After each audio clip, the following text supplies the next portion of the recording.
అన్న ఎలా అనిపిస్తుంది? గతంలో చూశారు కదా జగన్ పరిపాలన చూశారు 2019 నుంచి 2024 వరకు. అండ్ ఇప్పుడు కూటమి ప్రభుత్వం వచ్చింది. ఎలా అనిపిస్తుంది?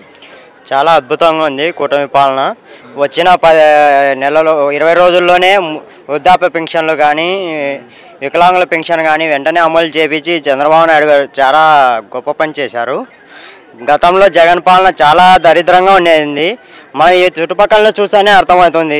ఫుట్పాత్లు కానీ ఇక్కడ అసెంబ్లీ ఆవరణలో పాత బంగ్లాలు కూడా ఇంత దారుణంగా ఉండవు. అంత దారుణమైన పాలన జగన్ గారు అందించారు. మరి ఇటు జగన్మోహన్ రెడ్డి అనే వ్యక్తి అసెంబ్లీకి రాకుండా ధర్నాలు చేస్తాను, బ్లాక్ రిబ్బన్లు కట్టుకుని ఢిల్లీ వెళ్తాను, ఇచ్చేస్తాను, రౌడీ పాలన వచ్చింది అది ఇది అని అంటున్నారు కదా, ఎంతవరకు కరెక్ట్ అంటారు? రౌడీ పాలన ఎవరిది అంటారు? దయాలు వేదాలు వల్లించినాయంటే ఇదే దీని అర్థము. జగన్ స్టార్ట్ చేసిన రౌడీ పాలన, జగన్ చేసిన అవినీతి పాలన గురించి ఇప్పుడు మళ్ళీ జగనే క్వశ్చన్ చేయడం చాలా హాస్యాస్పదంగా ఉంది. అంటే ఇప్పుడు 15,000 కోట్లనే శాంక్షన్ చేశారు కదా అమరావతికి కేంద్ర ప్రభుత్వం, దాని మీద మీ అభిప్రాయం ఏంటి? చంద్రబాబు నాయుడు గారు నిధులు తేవడంలో ఎప్పుడైనా కానీ అద్భుతంగా పనిచేస్తాడు. అదేవిధంగానే ఈసారి కూడా 2024లో కూడా అద్భుతంగా తీసుకొని వచ్చినాడు. అంటే ఇప్పుడు అసెంబ్లీలో పవన్ కళ్యాణ్ ఏమంటున్నారంటే ఎవరు ఏమి తప్పు చేసినా వితిన్ సెకండ్స్లోనే రెస్పాండ్ అవుతాం, వాళ్ళని కూడా జైల్లో వేయాల్సిందే, ఎవరు ఎంత పెద్దవాళ్ళు అయినా సరే అని అంటున్నారు కదా. లీడర్లు అయినా కరప్షన్ చేసినా కూడా వితిన్ సెకండ్స్లో రెస్పాండ్ అవుతాం. నిజంగానే ఇలాగ కఠినమైన చర్యలు ఉంటాయంటారు? ఉంటాయండి ఖచ్చితంగా. చంద్రబాబు నాయుడు పాలన మనం ఇంతకుముందు చూసాము, ఉమ్మడి ఆంధ్రప్రదేశ్లో చూసినాము, మళ్ళీ సపరేట్ మన ప్రత్యేక ఆంధ్రప్రదేశ్లో కూడా చూసినాము. ఖచ్చితంగా అదే విధంగానే చట్టం తన పని చేసుకుంటూ వెళ్ళింది. కాకపోతే జగన్మోహన్ రెడ్డి లాగా చట్టాన్ని వాడుకొని రౌడీజం చేయలేదు ఎప్పుడే కానీ చంద్రబాబు నాయుడు గారు. అసెంబ్లీకి రావాలి కానీ జగన్మోహన్ రెడ్డి ఎందుకు ప్రజలకి దగ్గరలో ఉండాలి కానీ ఎందుకు ధర్నాలు చేస్తున్నారు? ఎంతవరకు కరెక్ట్ అంటారు? అసెంబ్లీకి వస్తే వాట్ తెలిసింది కదా అప్డేట్స్. భయం, నిలదీస్తారనే భయం ఆయనకు ఉంది కాబట్టి తప్పులు బయట పడతాయి కాబట్టి రావడం లేదు. గతంలో చూశారు కదమ్మా జగన్ పరిపాలన 2019 నుంచి 2024 వరకు చూశారు. అంటే ఇప్పుడు కూటమి ప్రభుత్వం 45 రోజులు అయింది వచ్చి.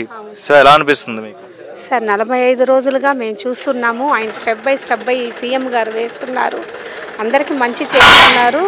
అందువల్ల ఈ ఆడవాళ్ళు లేడీస్ కూడా మేము ఎంతో గౌరవం ఇస్తూ అతను మాకు అండగా ఉన్నారు. ఇప్పుడు ఈ ఆడవాళ్ళ మీద అరాజకం చాలా గత ప్రభుత్వం జరిగింది, ఇప్పుడు తగ్గుతున్నాయి. చాలా వాళ్ళకి భయం వస్తుంది. పోలీసు వాళ్ళు కూడా భయపడి మాకు కూడా విలువిస్తున్నారు, గౌరవిస్తున్నారు, మాట్లాడుతున్నారు. ఇస్తే కేసులు తీసుకుంటున్నారు. ఏమిటి కారణం అంటే ప్రభుత్వం మారింది. అందరికీ ఆయన వార్నింగ్ ఇస్తున్నారు. పోలీసు వాళ్ళకి కానీ బయట వాళ్ళకి ఎవరికైనా కూడా భయం ఉంది. ఇప్పుడు ఆడవాళ్ళు కూడా మేము ధైర్యంగా నడవగలుగుతున్నాము.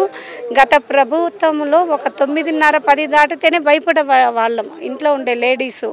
ఇప్పుడు మాకు సీఎం మారిన వల్ల, ఆయన వచ్చిన వల్ల చాలా చాలా ధైర్యంగా ఉంది. బట్ ఏమంటే ఇప్పుడు 45 రోజులుగానే కదా ఆయన ఛార్జెస్ తీసుకున్నారు సీఎం గారు. బట్ ఇంకా ఆయన ఛార్జెస్ తీసుకొని అన్నీ చేస్తున్నారు కదా. ఈ స్ట్రైకులు ఇలాంటివి ఎందుకు ముందుకు అసెంబ్లీకి రాకుండా ధర్నాలు చేయడం వల్ల ఎంతవరకు కరెక్ట్ అంటారమ్మా? ఇది ఢిల్లీ వెళ్తాను, అది చేస్తాను అంటున్నారు.